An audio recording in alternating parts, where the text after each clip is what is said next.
teman-teman, baiklah di video pembelajaran kali ini kita akan membahas tentang ultrasonografi.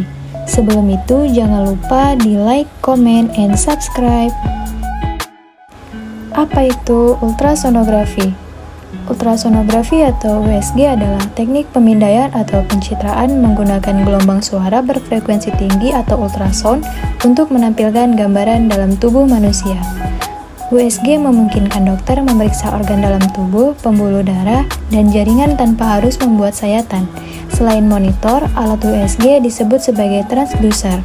Alat USG inilah yang nantinya akan memancarkan gelombang suara ketika diletakkan di bagian tubuh yang diperiksa.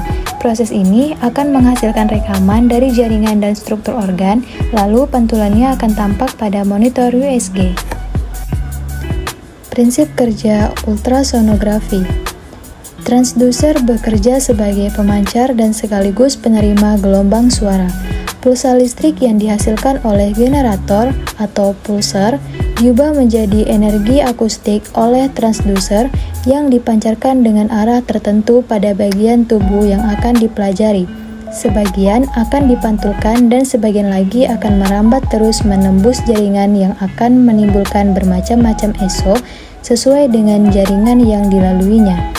Pantulan ESO yang berasal dari jaringan-jaringan tersebut akan membentuk transducer dan kemudian diubah menjadi pulsa listrik, lalu diperkuat dan selanjutnya diperlihatkan dalam bentuk cahaya pada layar oskiloskop.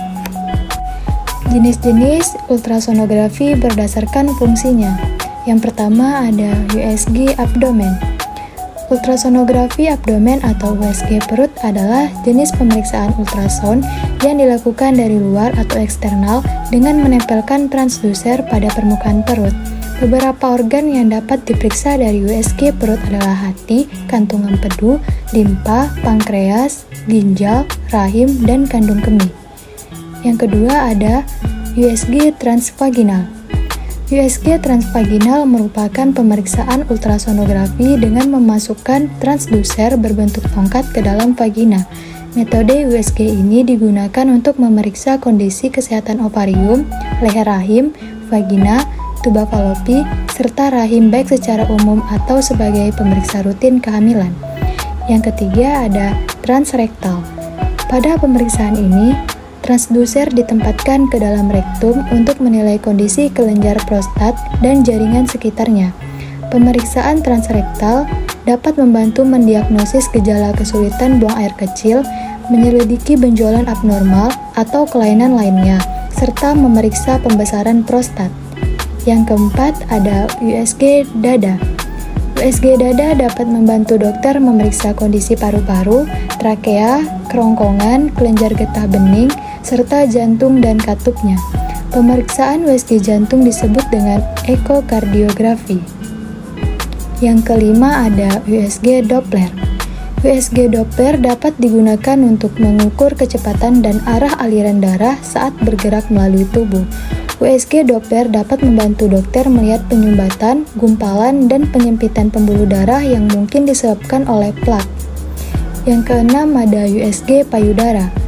USG payudara atau USG mamme umumnya dilakukan untuk memeriksa jaringan payudara jika dicurigai adanya benjolan, tumor, kanker payudara, atau kelainan lainnya. Yang ketujuh ada USG kepala. USG kepala biasanya digunakan untuk menemukan lokasi tumor saat akan menjalankan prosedur bedah kepala atau kraniotomi. Selain itu, USG ini juga sering digunakan untuk mendeteksi kelainan otak pada bayi yang mengalami cedera atau perdarahan otak, lahir prematur atau mengalami cacat lahir seperti tumor, gangguan saraf, atau hidrosepalus. Yang kedelapan ada USG mata. USG mata adalah jenis USG yang didesain khusus untuk melihat struktur dan jaringan di dalam bola mata. Dan yang kesembilan ada USG 3 dimensi dan 4 dimensi. USG 3 dimensi adalah jenis ultrasound yang dapat menciptakan hasil USG dalam gambar 3 dimensi yang lebih jelas bentuknya daripada ultrasonografi biasa dengan hasil 2 dimensi.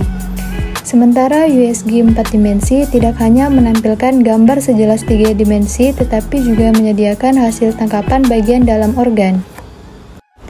Apa saja kelebihan dan kekurangan ultrasonografi? Ultrasonografi menawarkan banyak kelebihan di antaranya. Yang pertama, tidak menimbulkan rasa sakit karena tidak memerlukan jarum, suntikan, atau sayatan. Yang kedua, bisa digunakan pada berbagai bagian tubuh.